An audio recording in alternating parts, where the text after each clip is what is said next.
Tip number two, do not let money define you.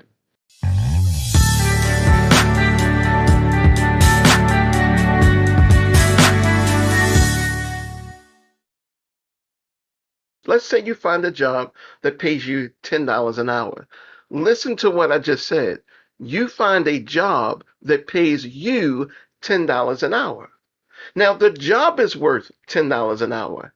You must believe that you are worth so much more.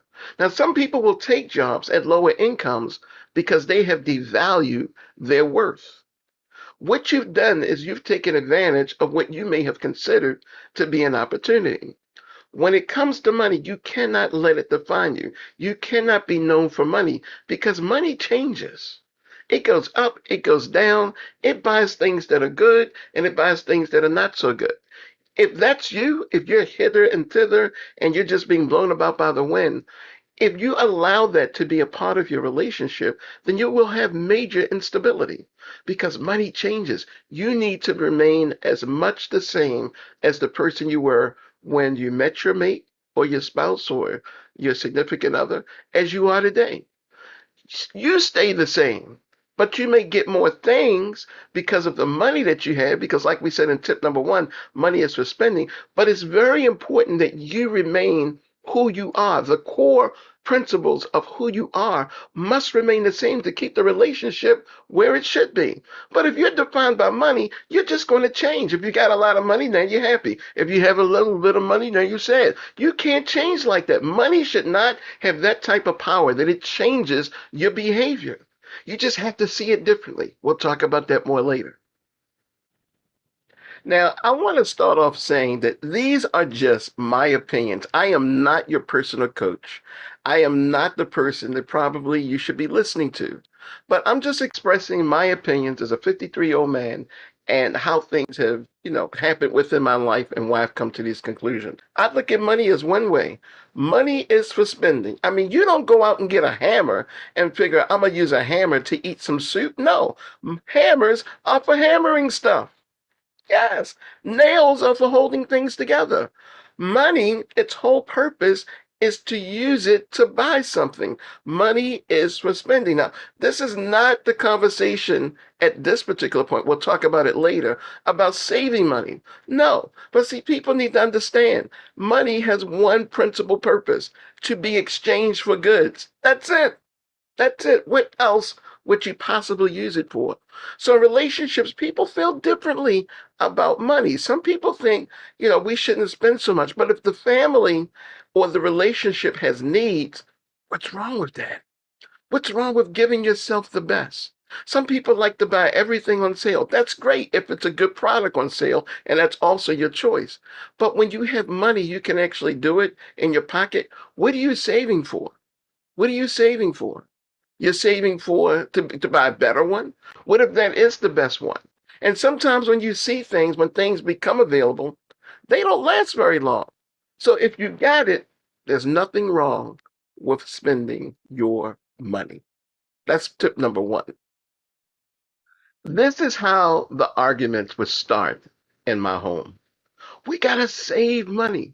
Save for what? What was the purpose? Now, again, like I said, these are my opinions. I will clarify them and let you know what I'm thinking of. When you don't have any money, what are you saving for? It makes you less obligated to satisfy your bills. So how do you save when you have less money? You can't. You just if you don't have it to put to the side, you cannot save it. So what do? You have to figure out a way to make more money. So this is my basic philosophy. This is how I save money. One, you should never be spending all the money you have, not even on your bills. So you got to get this from the beginning so it doesn't creep up and bite you on the neck later in life. So you have to put yourself in a position where you're not spending all the money you have. That money that's left over, guess what? It's naturally saved.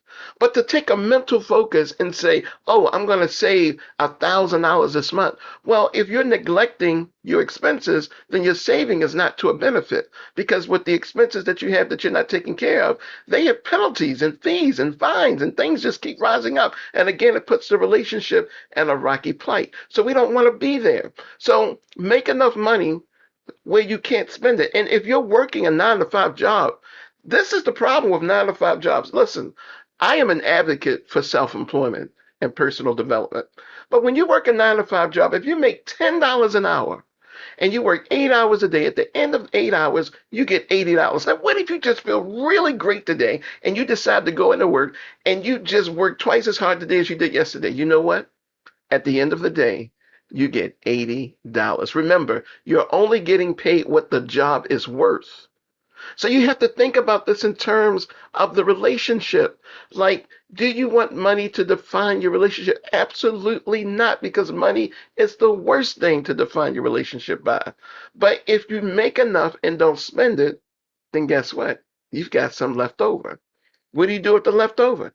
You can spend it later or you can keep adding to it. That's how you create a savings. This is a natural savings. This is why wealthy people are wealthy. They don't sit there and put it on the side. No, they spend what they need to get done.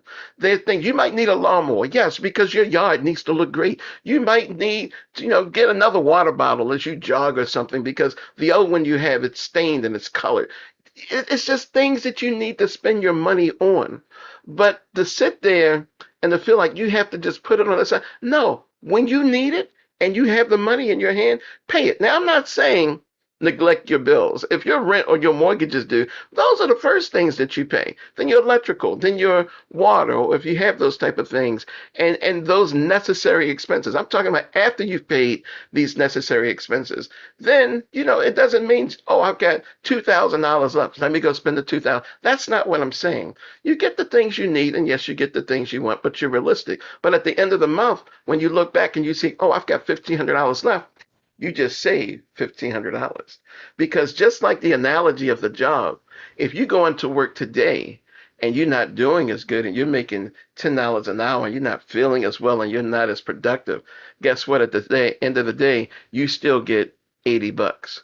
So you have to decide if you want to put more into this relationship, you get more out of it.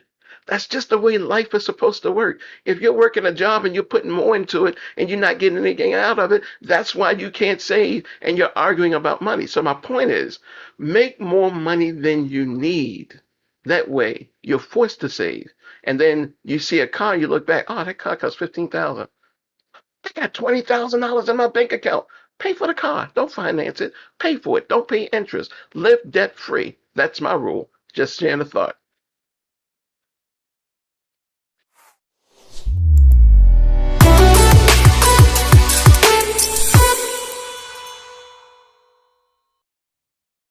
Money is as equal to physical beauty as physical beauty is to money. I mean, if you get in a relationship with someone just because they look good, over time, that may change. Some people get better. As they get older, they look better. Some people, as they get older, they don't look so much better. But if you are truly involved with the intent of a heart to heart relationship, it doesn't really matter. But the truth of the matter, they change. We spoke about that in point number 2. This is point number 3. Money is as equal to physical beauty as physical beauty is as equal to money. You must believe this. Money changes. Money turns. It never stays consistently. As you spend, it goes down. As you make more, it goes up. This is not the way you want your relationship going. You want your relationship to be as even keel.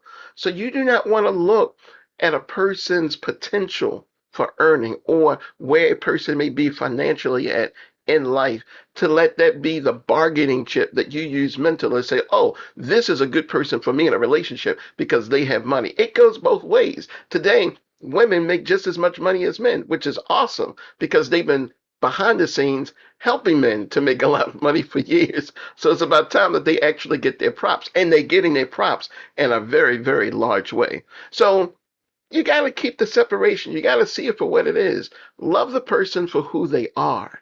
not for the potential that you see them, because they may never get there. Just like money, they make forecasts on the economy all the time. Sometimes it gets there, sometimes it doesn't. Don't let that be your relationship.